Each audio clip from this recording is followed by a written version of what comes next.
Hello and welcome to Intuitive Nature, the podcast. My name is Susan Jane and I believe that trusting your intuition is the best way to live your life with meaning and purpose. Each week you will hear about how you can connect, develop and trust your intuition through meditations, readings and my own personal experiences. Join me to understand how your intuition can guide you towards a life full of meaning and loving purpose.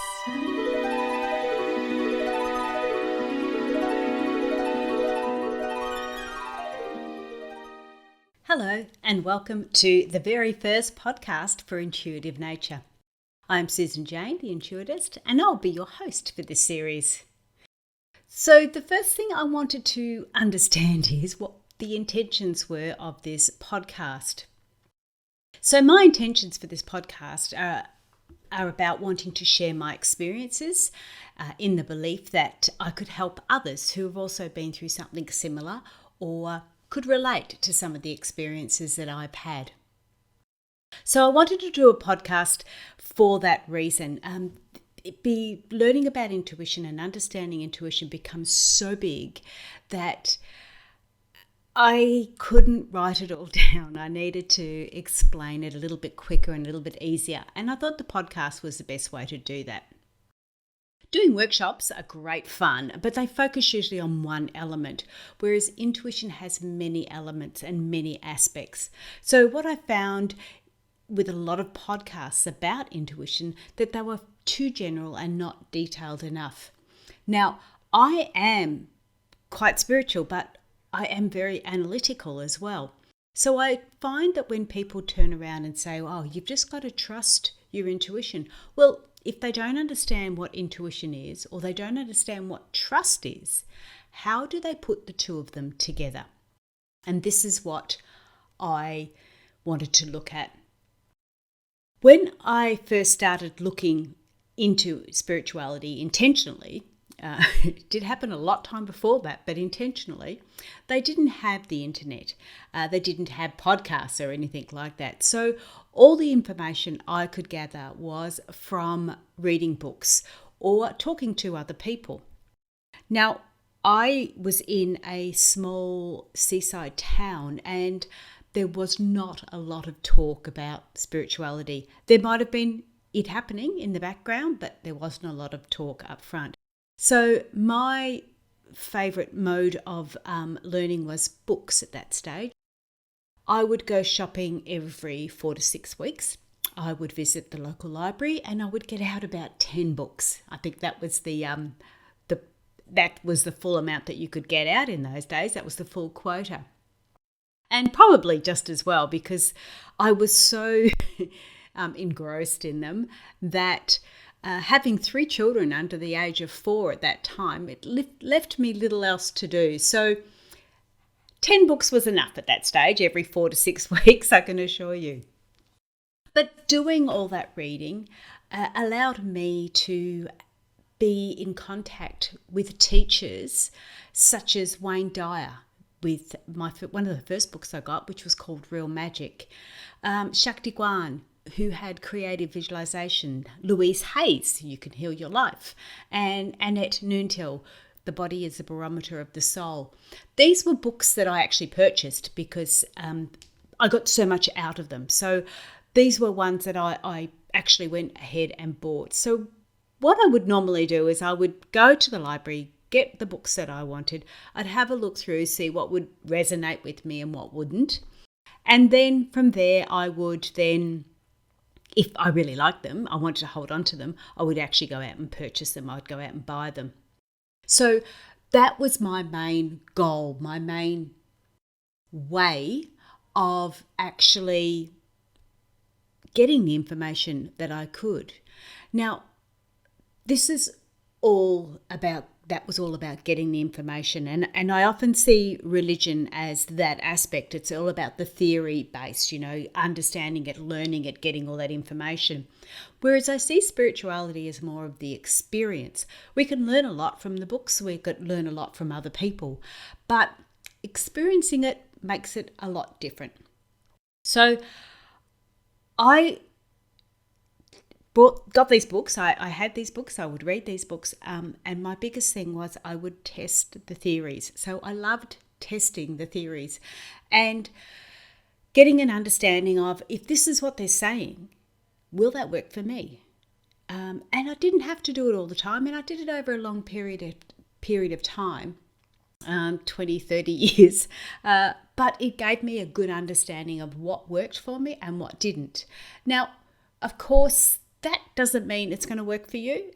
It could, it might not, but it does open your mind up and open your avenues of getting new understandings. So, of course, having some of these incredible spiritual teachers, they didn't know that they were my spiritual teachers, of course, but I really got so much out of it, and I could take on board what I wanted and let go of the rest. I didn't have to follow them or that particular book to the letter. I could take out what I wanted and I could utilize that and then let the rest go. Often I found with the reading of the books that you would read something in one book and it didn't sort of resonate very well or didn't make sense. You would read something similar again in the next book. And again, you'd take a little bit more on. And then by the time you got to the third book, you started going, oh, okay, now I get it. That makes sense now. I didn't get it before, but now it makes sense. So this is how I gathered my information and gathered my understanding. With that gathering of that information, then I tested the theories. Now, a lot of the things that I learnt from reading the books, part of it was reflecting back on some of the things that had happened in my life. And there was things that happened to me, which I will go through in the podcast, like a near-death experience. Now, I had this near-death experience when I was 20, and I didn't know it was a near-death experience until I read about it in my late 20s. So a lot of the stuff that you will get an understanding for, you may have experienced and not even realized. And that was one of those big aha moments for me. And that is how I can actually help you or put it forward, because I can then reflect back on those things that have happened and I can understand what they're talking about and how they're talking about it and what's coming forward. So it made a lot of sense to me. Now, with so much information available now, what happens is we tend to brush off a lot of that information because we're getting bombarded. We get it from social media. We get it from all the different types of social media. We're getting it with podcasts, TV, everything, radio, all the rest is coming to us in such a way that we get overloaded. There's too much of it. When I had the books, if I didn't understand that chapter, I would read it again. And if I didn't get it, I would read it again. And if I didn't get it after that, I thought, well, it's not for me. And I would normally get it again in a different book. However, with all the information that we're getting nowadays, we get so bombarded with it that we tend to sort of just brush it off. And so consequently, we need to hear it a lot more often before it sinks in. When I was reading, you could read it once or twice and it sort of sunk in. It gave you a time to absorb it, time to understand it, time to put it down, time to pick it up again. Whereas nowadays, if you don't get what's on this podcast today, then you go back and listen to it. And let's face it, you're not going to listen to a podcast too many times. You may pick up one or two bits and pieces from it, and that's about it. So yes, we've got a lot more information now, but we need to listen to it, or we need to absorb it a lot more. We need to see it a lot more. So that was one of the reasons why I thought I'd like to do the podcast. I'd like to be able to put it out there. And again, I understand that people resonate differently with people. So one of the areas that I do have a lot of problems with is, and maybe this is my age, but I really struggle sometimes to follow somebody who is talking the talk, but is not really walking the walk, or do I say it? They're so young, I don't see that they've got that experience behind them. They may know what to say and they may present really well, but I just don't know whether they've got that experience behind them. And I've heard a few that express situations that they have experienced. And I think of them as, well, that's not really a spiritual experience. A near-death experience, I've heard explained that, I nearly got hit by a car. That was my near-death experience. And I've gone, no. A near-death experience is when your spiritual body actually leaves your physical body.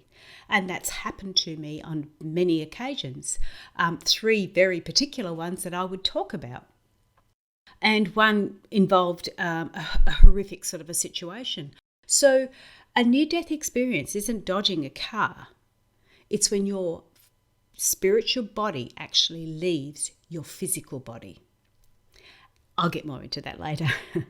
So I do struggle with some of the life coaches, the spiritual teachers out there that talk the talk but not necessarily have walked the walk. And that was another reason why I wanted to bring this podcast forward. So my intention for the podcast is to bring you spiritual information that I've experienced and out of times that I have tested to make sure they work. Now, even the books that I read years ago, I tested them. So I want to explain to you how that went and what it was all about. But what's really funny is that I've written a book as well. It's called Intuitive Flowers, Empowering Your Emotional Goals. And writing the book, went right through it all, very, very detailed, way too detailed, I can assure you, but you get a lot out of it. And when I wrote it, I got to the end and I thought, well, if I want to put this forward, I have to make sure it works, because I know a lot of this stuff that I was writing was downloaded from my spiritual side. So I needed to make sure it worked. So I tested the theory. Again, I tested the theory to see if my book was suitable enough for me to be able to tell people that they could get something out of it. And I was really floored. I was really surprised. Now, can you imagine writing a book and then you reading it and doing it and getting something different to what you would have expected? That's what happened.